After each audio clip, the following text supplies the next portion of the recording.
የኢትዮጵያ ሜቴዎሮሎጂ ኢንስቲትዩት ሶስቱን ወቅቶች ታሳቢ በማድረግ ትንበያ ያስቀምጣል። አሁን ያለንበት ወቅት የበጋ ወቅት ሲሆን በትንበያው መሰረትም የክረምቱ ዝናብ እንደቀጠለ ነው። የኢንስቲትዩቱ ዋና ዳይሬክተርም የክረምት ዝናብ ተጠቃሚ ተብለው የሚጠቀሱት ላይ አሁን ዝናቡ መቆም የነበረበት ቢሆንም በአየር ንብረት ለውጦች ምክንያት መቀጠሉን ከፋና ቴሌቪዥን ጋር በነበራቸው ቆይታ አንስተዋል። የበጋ ዝናብ ተጠቃሚ የሆኑት የደቡብና የደቡብ ምስራቅ የሀገሪቱ ክፍሎች ናቸው።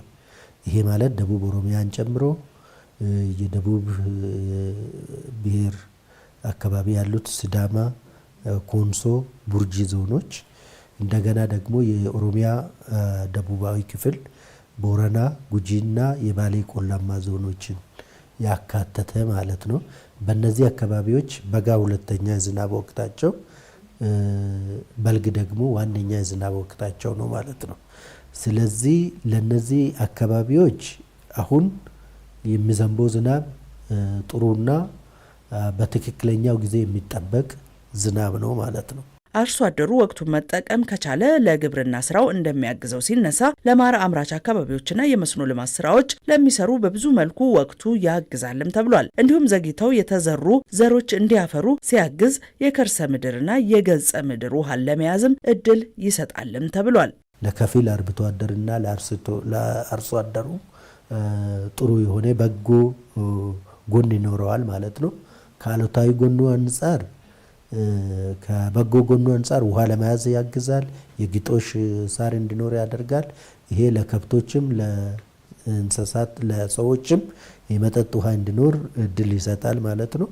ከዛ በተጨማሪ ደግሞ እንግዲህ በበጋ ወቅት ለሚኖረው የማር እንቅስቃሴ የመስኖ ልማት ስራዎች የጓሮ አትክልት ጥሩ የሆነ ጎን ይኖረዋል ማለት ነው።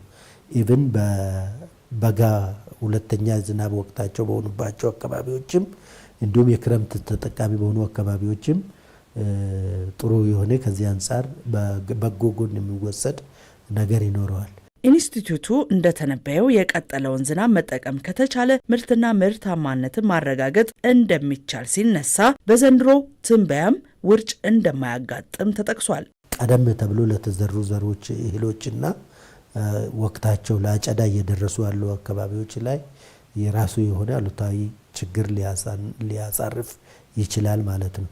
ነገር ግን በውርጭ ይጠቁ የነበሩ አካባቢዎች አሉ። ቅዝቃዜም የራሱ ችግር ስለነበረው ዘንድሮ የዝናብ ሁኔታ ስላለ የውርጭ ክስተት የማያጋጥም ብዙ ስጋት የማይሆንበት ደረጃ ላይ እንዳለ ነው ትንበያው የሚያሳየው። አሁን ያለንበት የዝናብ መጠን እየቀነሰ የሚሄድ መሆኑ ሲተነበይ መልካም አጋጣሚውን መጠቀም እንዲሁም ለጉዳት ተጋላጭ የሆኑ ቦታዎች ላይ ምርት መሰብሰብ እንደሚገባም ተነግሯል።